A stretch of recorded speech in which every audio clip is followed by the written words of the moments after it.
Welcome back to my channel, Garuda Skrimo. Hari ini saya akan membahas mengenai rapor pemain Indonesia.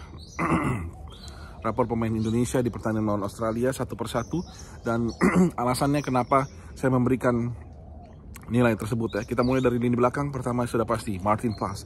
Martin Paes saya memberikan dia nilai 6 dari 10. Ya, Martin bermain sebenarnya tidak jelek karena kita tahu 5 gol yang bersarang di gawang Martin Paes itu tidak murni merupakan kesalahan dia, tapi semua merupakan kesalahan tim. Permainan lini belakang yang juga belum padu. Tapi satu hal kita bisa melihat beberapa kekurangan Martin Paes di pertandingan adalah pertama, secara passing ya, bermain dari kaki ke kaki di lini belakang, build up serangan. Paes melakukan pekerjaan itu dengan cukup lumayan.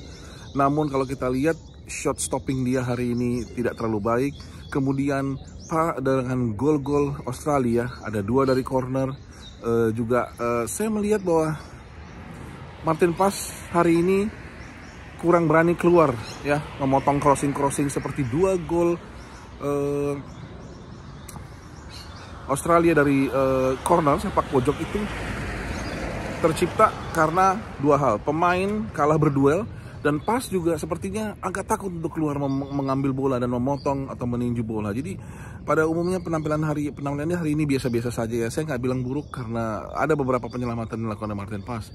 Hanya saja jika kita melihat sungguh luar biasanya adalah dalam pertandingan di FC Dallas juga musim ini Martin Paes performanya biasa-biasa saja ya, tidak terlalu tidak se-outstanding musim lalu. Jadi Martin Paes 6 dari 10. Kita mulai dari lini belakang. Jay Etzes saya kasih nilai 7 dari 10. Lumayan, tapi tidak biasa bermain dengan high defensive line sehingga banyak kecolongan.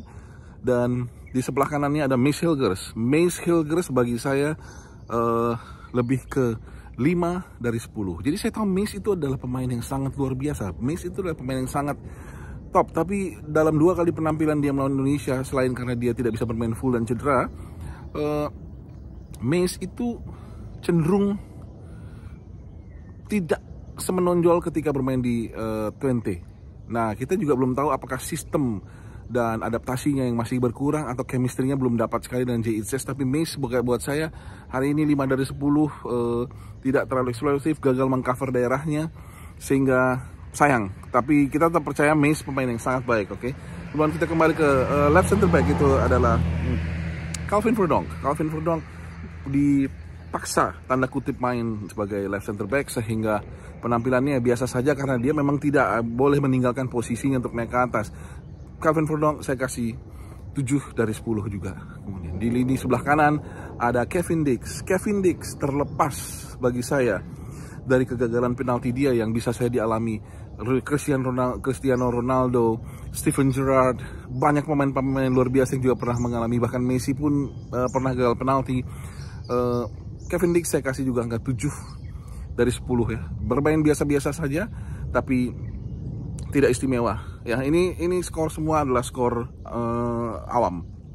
Sebelah kiri Dean James. Dean James saya bisa katakan bermain 6 dari 10 karena Dean James sendiri agak terisolir, seperti kurang maksimal di posisi kiri. Di lini tengah Nathan Chuaon dan Tom Haye, dua-duanya saya berikan angka bersama-sama adalah 6 dari 10 juga karena mereka belum padu. Tapi kenapa saya berikan nilai 6? Karena usaha keras Tom Haye dan Nathan Chuaon terlihat. Walaupun mereka tidak padu, mereka sudah berusaha keras. Tom Haye banyak sekali menguasai bola, memberikan passing-passing, mengatur serangan. Begitu juga dengan Nathan. Hanya Nathan memang kurang bisa mengcover sisi pertahanan sebagai DM ya. Di depannya Marcelino Ferdinand hari ini tidak kelihatan, tidak bagus, tidak jelek, tapi saya harus kasih 5,5 dari 10 karena memang kontribusinya juga tidak terlalu banyak untuk tim ini gitu ya. Kemudian kita ke depan lagi, Rafael Struijk di babak pertama. Rafael Struijk itu saya bisa kasih nilai ya 6,5 dari 10. Rafa tidak banyak kesempatan untuk berlari dan memberikan kontribusi dari permainan eksplosifnya ya, tapi memang dia cukup rajin membuka ruang.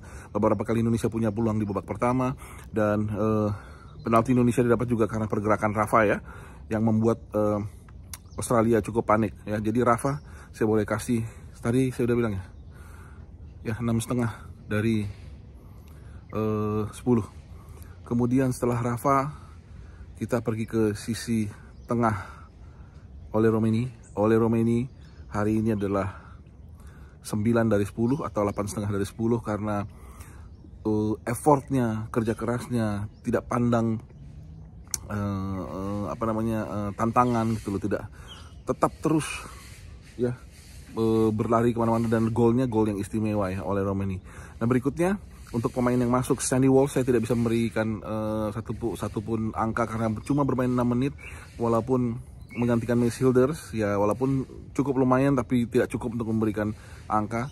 Kemudian Rizky Ridho masuk. Saya memberikan Rizky Ridho itu 7,5 dari 10. Karena Pak Rizky Ridho memang tidak punya waktu yang cukup lama untuk membuktikan, tapi saya merasa bahwa para pemain lain dan juga penonton, supporter itu merasa sedikit lebih aman ketika melihat Rizky Ridho, dan Rizky Ridho rajin mengcover, momennya bagus, timingnya pas.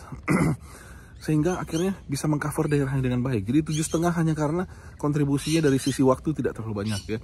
Kemudian Ramadan Sananta saya bisa kasih nilai 6,5 karena Ramadan juga Sananta juga tidak punya waktu banyak membuktikan, tapi dia cukup rajin, so far cukup rajin. Ada satu tendangan yang melenceng, jadi 6,5 dari 10. Ya, Ivar Jenner pretty much 7 dari 10 karena tidak punya waktu banyak juga untuk berkontribusi Ivar. Nah secara keseluruhan tim Indonesia memang mau menguasai bola tapi tidak bisa memanfaatkan penguasaan bola itu dengan baik, sehingga saya boleh kasih tim permainan Indonesia dari 5,5 dari 10 hari ini. Itu skor yang cukup baik, mungkin bahkan kalau saya mau ekstrim 4 ya, tapi 5,5 dari 10 untuk Indonesia. Kita percaya bahwa sistem ini memang sebenarnya bagus, tapi benar sepertinya para pemain belum bisa mengerti apa yang diinginkan oleh Patrick Kluivert dan tim. Jadi kita berharap lawan Bahrain tanggal 25 nanti hari Selasa ya, Indonesia bisa bermain lebih baik dan bisa memenang pertandingan. Dan secara keseluruhan ya, penguasaan bola yang tinggi, shots yang sangat banyak, tapi on goalnya lebih sedikit daripada Australia. Indonesia memang selesai karena angka 5,5 dari 10 tidak cukup baik untuk memenangkan pertandingan dengan Australia.